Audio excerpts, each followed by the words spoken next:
അല്ല, ആദ്യം എഴുതിയത് കിഷ്കിന്ധാകണ്ഡം തന്നെയാണ്.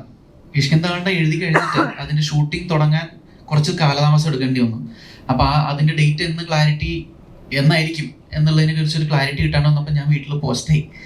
അപ്പൊ എനിക്ക് വേറെ വർക്കിന് സിനിമാറ്റോഗ്രാഫിക്ക് വിളിച്ചാലും പോകാൻ പറ്റുന്നില്ല. ബിക്കോസ് കിഷ്കിന്ധാകണ്ഡം എപ്പോഴാണ് തുടങ്ങാന്ന് അറിയില്ല. അപ്പൊ അങ്ങനെ വന്നപ്പോൾ വെറുതെ ഇങ്ങനെ സമയം പോവല്ലേ, അപ്പൊ അതിന്റെ ഒരു കുറ്റബോധം നിന്നൊന്ന് സ്വയം ഒന്ന് ഡിസ്ട്രാക്ട് ചെയ്യാൻ വേണ്ടിയിട്ട് ഓക്കെ എന്നാ എന്തെങ്കിലും ഒരു കൃഷി നടത്തി നോക്കാം, ഭാവിയിൽ എപ്പോഴെങ്കിലും അത് പാകം ചെയ്ത് കഴിക്കാൻ യോഗം ഉണ്ടെങ്കിൽ എന്നാൽ ഇപ്പൊ കളയുന്ന സമയം ഒരു ഒരു നഷ്ടമായിട്ട് പിന്നീട് തോന്നുമല്ലോ എന്നുള്ളതുകൊണ്ട് ആ സമയം ഒന്ന് ട്രൈ ചെയ്ത് നോക്കിയതാണിത്. അപ്പോൾ അതിനല്ലേ ചോദിച്ചത്, കിഷ്കിന്ധ എഴുതി കഴിഞ്ഞിട്ടാണ് ഇത് എഴുതിയത്. പിന്നെ ഇതിന്റെ ജോണർ കിഷ്കിന്ധാകണ്ഡത്തിന്റെ സബ്ജക്റ്റിൽ ആളുകളൊക്കെ അതിന്റെ സബ്ജക്റ്റിന്റെ വിഷയം കൊണ്ട് ക്യാരക്ടേഴ്സൊക്കെ കുറച്ച് സൈലന്റ് ആയിട്ട് പെരുമാറേണ്ടിയിരുന്ന സിറ്റുവേഷൻസ് ആയിരുന്നു ആ കഥയിൽ കൂടുതലും എല്ലാവരും. അപ്പൊ അത് കഴിഞ്ഞ് വന്ന് സ്ട്രേറ്റ് ചെയ്ത് എഴുതുമ്പോൾ ഇതിലെനിക്ക് ക്യാരക്ടേഴ്സ് കുറച്ചും കൂടെ ഒന്ന് ഫ്ലംബോയന്റ് ആയിട്ട് പെരുമാറുന്നവരോ അല്ലെങ്കിൽ എക്സ്പ്രസ് ചെയ്യുന്നവരോ ഒക്കെ ആയാൽ കൊള്ളാമെന്നുള്ളത് അതൊരു വെറുതെ എനിക്കൊരു രസത്തിന് വേണ്ടിയിട്ട്, ഒന്നിനു വേണ്ടിയിട്ടല്ല. ഞാൻ അപ്പോഴൊന്നും ഇതൊന്നും സിനിമയാക്കാൻ പറ്റുന്നൊന്നും വിചാരിക്കുന്നൊന്നുമില്ല, ആരുമായിട്ടും കമ്മിറ്റ്മെന്റും കാര്യങ്ങളൊന്നുമില്ല, വെറുതെ ടൈം പാസ് എന്നുള്ള രീതിയിൽ ട്രൈ ചെയ്യുന്നതാണ്. അപ്പോൾ ആ എഴുത്ത് പ്രോസസ്സ് ഒന്ന് എൻജോയ് ചെയ്യാൻ വേണ്ടിയിട്ട് ഓക്കെ. കഴിഞ്ഞ തവണ കുറെ സൈലന്റ് ക്യാരക്ടേഴ്സ് ആയിരുന്നു, ഇത്തവണ വായ അടച്ചൊക്കെ കുറെ ക്യാരക്ടേഴ്സിനെ കൊണ്ട് ജീവിക്കാന്നുള്ള രീതിയിൽ ഒന്ന് ട്രൈ ചെയ്ത് നോക്കി. അപ്പോൾ ആദ്യം എഴുതുന്ന സീനുകൾ തന്നെ അശോകേട്ടൻ്റെയും വിനീതേട്ടൻ്റെ ഒക്കെ ക്യാരക്ടേഴ്സ് വെച്ചിട്ടുള്ള സീനുകളായിരുന്നു തുടക്കം. അപ്പോൾ അതൊരു രസമായിരുന്നു. അശോകേട്ടനായിരുന്നു ആക്ച്വലി ആദ്യമേ മനസ്സിൽ വന്ന ഒരു കാസ്റ്റിംഗ് ആണ്. ഇതിലത്തെ സ്റ്റോറി വേൾഡിലേക്ക് പ്രേക്ഷകരെ കൂട്ടിക്കൊണ്ടു പോകുന്ന ഒരു ക്യാരക്ടറാണ് ഇതിലത്തെ ജീപ്പുകാരൻ അപ്പൂട്ടി എന്ന് പറയുന്നത്. അപ്പൊ അത് ആ രീതിയിലൊരു പ്രേക്ഷകരുടെ മനസ്സിൽ അവരൊരു സഹൃദയനായിട്ടുള്ള അക്സെപ്റ്റൻസ് ഉള്ള ഒരാൾ വേണമായിരുന്നു. നമ്മളിപ്പോൾ ചില കല്യാണ വീട്ടിലൊക്കെ പോയി കഴിഞ്ഞാൽ ഒന്നുകിൽ ആ വീട്ടിലത്തെ വകയിലുള്ള ഒരു കാരണവരോ അല്ലെങ്കിൽ അടുത്ത വീട്ടിലത്തെ ഒരു മുതിർന്ന ചേട്ടനോ ഒക്കെ ആയിരിക്കും ചിലപ്പോൾ ഓൾ ഇൻ ഓൾ ആയിട്ട് വരുന്നവരെ റിസീവ് ചെയ്യാനും വരൂര് ഇരിക്കും, അങ്ങോട്ട് പോകും, കഴിച്ചോ, ഓൾ ഇൻ ഓൾ കളിക്കാൻ നിൽക്കുക. അപ്പൊ എന്ന് പറയുന്ന പോലെ അങ്ങനെ എല്ലാവർക്കും ഒരു അക്സെപ്റ്റൻസ് തോന്നുന്ന രീതിയിൽ സഹൃദയനായിട്ട് ആൾക്കാർ അംഗീകരിക്കപ്പെട്ടിട്ടുള്ള ഒരു ആർട്ടിസ്റ്റ് വേണമായിരുന്നു. അപ്പോൾ അപ്പൂട്ടി എന്ന് പറയുന്ന ക്യാരക്ടറിനെ കാണിച്ചുകൊണ്ടാണ് സിനിമ തുടങ്ങുന്നത്. അപ്പോൾ അത് ആദ്യമേ അശോകേട്ടൻ മനസ്സിൽ പതിഞ്ഞിട്ടുണ്ടായിരുന്നു. പുള്ളി ചെന്ന് പിക്ക് ചെയ്യാൻ ആദ്യമേ വരുന്ന ആള് വിനീതേട്ടൻ്റെ ക്യാരക്ടറായിരുന്നു. അതുപോലെ തന്നെ ഇപ്പം ഒരു സിനിമ ഇറങ്ങുമ്പോൾ അല്ലെങ്കിൽ ഒരു സിനിമ ചെയ്യുന്ന സമയത്ത് കണ്ടിറങ്ങുന്ന പ്രേക്ഷകനെ സംബന്ധിച്ച് ആ സിനിമ ഒന്നുകൂടെ റീതിങ്ക് ചെയ്താൽ എന്തായിരിക്കും സീൻ അങ്ങനെ ഉദ്ദേശിച്ചത്, അല്ലെങ്കിൽ ആ സീനിൽ കിഷ്കിന്ധാകണ്ഡം കണ്ടിറങ്ങിയപ്പോൾ പ്രേക്ഷകൻ ഒരു സമയം ആ കുട്ടി മരിച്ചത് എവിടെയായിരിക്കും കുഴിച്ചത്, എന്തായിരിക്കും അവിടെ സംഭവിച്ചത്, പിന്നെ ചിന്തിച്ച് ഒരു തവണ കൂടെ തിയേറ്ററിൽ ഇരുന്ന് കണ്ട് ഒന്നുകൂടെ റിയലൈസ് ചെയ്യാനായിട്ട് ശ്രമിക്കുക. ഒരു പ്രേക്ഷകൻ കൂടെ തിങ്ക് ചെയ്യിക്കുക എന്ന് പറഞ്ഞാൽ ചെറിയൊരു മേക്കറെ സംബന്ധിച്ച് ചെറിയൊരു കാര്യമില്ല. ഈ സിനിമയിലും അതേപോലെ ആ ഒരു എഫേർട്ട് ഉണ്ടല്ലോ. അതായത് എന്റെ പ്രേക്ഷകൻ രണ്ടാമത് സിനിമ ടിക്കറ്റ് എടുത്ത് കാണണം, ഈ സീനിൽ എന്താണ് ഇതിനൊരു ടിസ്റ്റ് ഒളിപ്പിച്ച് വെച്ചിട്ടുണ്ട്, അത് പ്രേക്ഷകൻ റിയലൈസ് ചെയ്യണം എന്ന ആ ഒരു മേക്കറിന്റെ ഒരു ഇതുണ്ടല്ലോ, ത്വരയുണ്ടല്ലോ. എത്രത്തോളം അത് മേക്ക് ചെയ്യാൻ എഫേർട്ട് ഉണ്ട്? പ്രേക്ഷകർ ഇതൊക്കെ കൃത്യമായിട്ട് റീഡ് ചെയ്യണേ, അവരെ കൂടെ മനസ്സിലാക്കാനും അത് റീഡ് ചെയ്തെടുക്കാൻ ഇന്റർപ്രറ്റ് ചെയ്തെടുക്കാനും ഒരു എഫേർട്ട് അവരുടെ സൈഡിൽ നിന്ന് കൂടെ ഉണ്ടാവണേ എന്നൊക്കെയുള്ള ഒരു ആഗ്രഹം. നമുക്ക് ചെയ്യാനുള്ള കാര്യങ്ങൾ ഏറ്റവും സിൻസിയർ ആയിട്ട് ചെയ്യാൻ ഫ്രം ദ ഹാർട്ട്.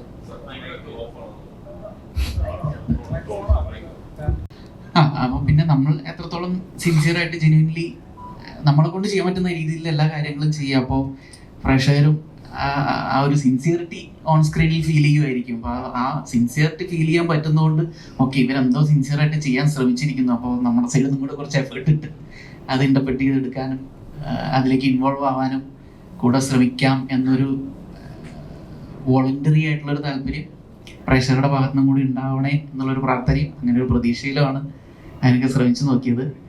അത് ഇപ്പോൾ വരുന്ന പ്രതികരണങ്ങളിൽ നിന്ന് അത് ആക്ച്വലി അതൊന്ന് ഫുൾഫിൽ ആയ രീതിയിലുള്ളൊരു റെസ്പോൺസാണ് കിട്ടുന്നത്. അപ്പോൾ അതിൽ വലിയ സന്തോഷം. താങ്ക്സ് ടു ദ ഓഡിയൻസ് കൂടെ നിന്നതിന്. സന്ദീപ്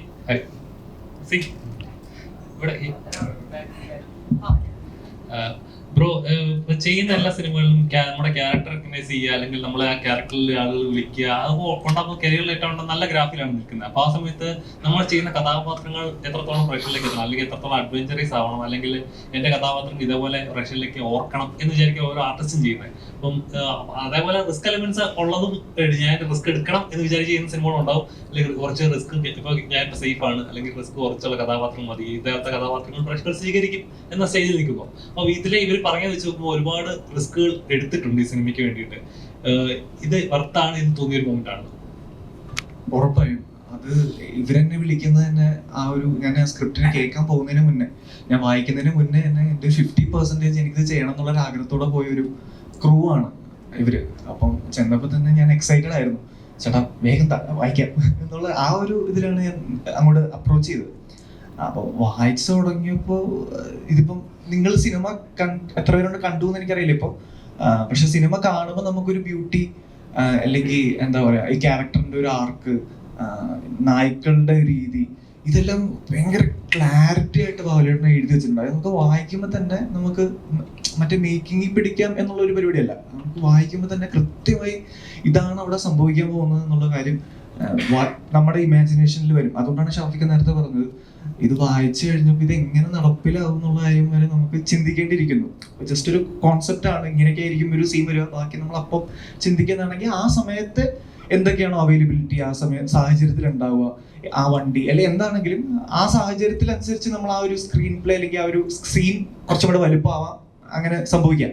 പക്ഷെ ഇതിൽ അങ്ങനെയല്ല, ഇതിന് കൃത്യമായ ഒരു clarity from the very beginning ഉണ്ടായിരുന്നു. അത് തന്നെയാണ് ടു ദ എൻഡ് വരെ പോയിട്ടുള്ളത്. കാര്യം നമുക്ക് ഓൺ ദ വേ ഒരുപാട് കാര്യങ്ങൾ മാറ്റാനോ ട്വീക്ക് ചെയ്യാനോ അങ്ങനെയൊന്നും ഒരു സ്കോപ്പും കാര്യങ്ങളൊന്നും ചെയ്യേണ്ടി വന്നില്ല. കാര്യം അത്രയും ക്ലാരിറ്റിയോടെ തന്നെ അപ്രോച്ച് ചെയ്തൊരു സിനിമയാണ്. അപ്പോൾ വായിച്ചു തുടങ്ങിയപ്പോൾ തന്നെ എനിക്ക് അത്രയും എന്താ പറയുക, ഈ മിസ്റ്ററി എന്ന് പറയുന്ന ഒരു ജോണർ, എൻ്റെ രസം എനിക്ക് അറിയില്ലല്ലോ. ഞാൻ ചെയ്ത പടങ്ങളെല്ലാം ഡിഫറെൻറ്റ് ജോണേഴ്സ് ആയിട്ടുള്ള ഒരു സിനിമയാണ്. അപ്പോൾ ഞാൻ ആദ്യമായിട്ടാണ് ഒരു മിസ്റ്ററി ഡ്രാമ എന്ന് പറയുന്ന ഒരു ജോണറിൽ സിനിമ ചെയ്യുന്നത്. അപ്പം ഞാൻ സ്ക്രീൻ പ്ലേ കൂടുതലും കേൾക്കാൻ ആഗ്രഹിക്കുന്ന ആളാണ്. എൻ്റെ അടുത്ത് ഡയറക്ടർ ആണെങ്കിലും റൈറ്റർ ആണെങ്കിലും വന്ന് നറേറ്റ് ചെയ്യാറാണ് പതിവ്. ഞാൻ ആദ്യമായിട്ടാണ് ഒരു സ്ക്രീൻ പ്ലേ വായിക്കുന്നത്. അപ്പം വായിച്ചു തുടങ്ങിയപ്പോൾ എനിക്കത് അതിൻ്റെ ഒരു ഹൈ ഭയങ്കര രസം തോന്നി, ആ മിസ്റ്ററി വായിക്കുന്നതിൻ്റെ ഒരു ഹൈ. അപ്പോൾ അതാണ് എന്നെ ഇതിലേക്ക് ഫസ്റ്റ് ഹുക്ക് ചെയ്തത്. അപ്പം മൊത്തത്തിൽ ഇതെല്ലാം വന്നപ്പോൾ തന്നെ ബാക്കി ചാലഞ്ചിങ് പാർട്ടൊക്കെ നമ്മൾ ഏറ്റെടുത്ത് ചെയ്യണം എന്നുള്ളൊരു റെസ്പോൺസിബിലിറ്റി ആണല്ലോ. നമുക്കത് സിനിമ ഇഷ്ടപ്പെട്ട് കഴിഞ്ഞാൽ പിന്നെ നമ്മൾ വേറെ ബാക്ക് തോട്ട്സും വേറെ കാര്യങ്ങളൊന്നും വേണ്ട, നമ്മളത് ഏറ്റെടുത്ത് ചെയ്യാന്നുള്ളതേ ഉള്ളൂ. ബാക്കി ഇപ്പം ഞാൻ അവരോട് ചോദിച്ചു, ഇത് ഞാൻ ചെയ്താൽ സെറ്റാകുമോ? കാര്യം എൻ്റെ ഈ കൊച്ചി സ്ലാങ്ങും ഞാൻ ചെയ്തേക്കുന്ന സിനിമകളൊക്കെ കുറച്ചും കൂടെ ബിഹേവിയർ ഓറിയന്റഡ് സിനിമയാണ്. നമുക്ക് അപ്പം ഇഷ്ടമുള്ള കൗണ്ടറുകൾ പറയാം, ട്വീക്ക് ചെയ്യാം, നമുക്ക് നമ്മുടെ രീതിയിൽ പറയാം. പക്ഷെ ബാബുലേട്ടൻ കുത്തും കോമയും മാറ്റാൻ സമ്മതിക്കില്ല. ഞാൻ അവിടെ ഈ ഒരു എടുത്ത് ഇപ്പുറത്തിട്ട് ഓക്കെയാണെന്ന് പറയുമ്പോൾ വേണ്ടാണ് ഇത് തന്നെ പറഞ്ഞാൽ മതി എന്ന് പറയുന്ന രീതിയിൽ. അപ്പൊ കൃത്യമായിട്ടുള്ളൊരു ആ ഒരു ഫ്ലോ ആ ഡയലോഗിനുണ്ട്. അത് അങ്ങനെ തന്നെ പറഞ്ഞാലേ അതിൻ്റെ ഒരു ബ്യൂട്ടി കിട്ടുള്ളൂ. അത് ഒരു 2 ദിവസം കഴിഞ്ഞപ്പോൾ എനിക്ക് മനസ്സിലായി. ആ ഒരു സ്ലാങ്ങിൽ പറഞ്ഞു തുടങ്ങിയപ്പോൾ വേറൊരു ക്യാരക്ടറായി മാറി തുടങ്ങി. അപ്പോൾ എല്ലാ രീതിയിലും ഞാൻ നേരത്തെ പറഞ്ഞ പോലെ ഒരു ആസ് എൻ ആക്ടർ ഗ്രോ ചെയ്യുന്ന രീതിയിലുള്ളൊരു എക്സ്പീരിയൻസ് ആണ് എനിക്കൊക്കെ വന്ന് കിട്ടിയത്. സോ ഞാൻ ഭയങ്കര എക്സൈറ്റഡ് ആയിട്ട് ചെയ്ത സിനിമയാണ്.